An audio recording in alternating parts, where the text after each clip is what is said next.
Le Japon. Rêve de lac et d'or, le Japon merveilleux, planète inaccessible, étonnement des yeux, brilla là-bas.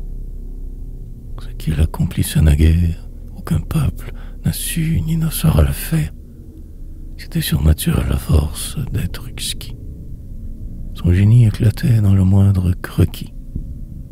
Il avait sa façon de comprendre les choses, les oiseaux, les poissons, l'arbre, les lotus roses, la lune même, avait des aspects inconnus dans son art fantastique et vrai pourtant. Corps nu, ou vêtu comme nul n'est vêtu sur la terre, les Japonais vivaient gaiement et sans mystère dans leur maison de bois aux cloisons de papier. Nourris d'un peu de riz, exerçant un métier, ils travaillaient sans hâte, en riant. Leur envie se bornait simplement à jouir de la vie, à cultiver des fleurs, à charmer leur regard par tous ces bibelots qu'avaient créés leurs arts.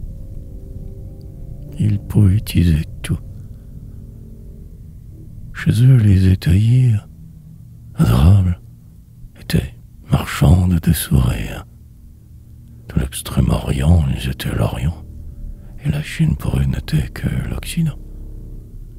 Ils sont là d'être heureux.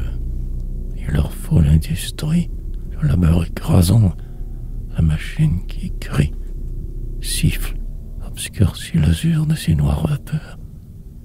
Nos costumes sans goût, sans forme, sans couleur, notre vulgarité, nos chapeaux impossibles, nos pantalons, nos arts frelatés, nos bibles.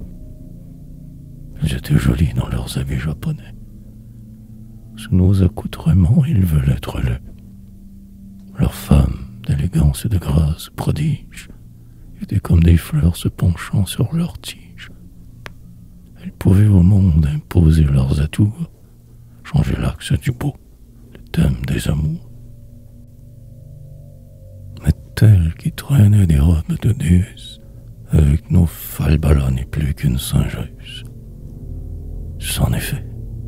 Du Japon, il faut faire son deuil, si l'illusion est clouée sans cercueil.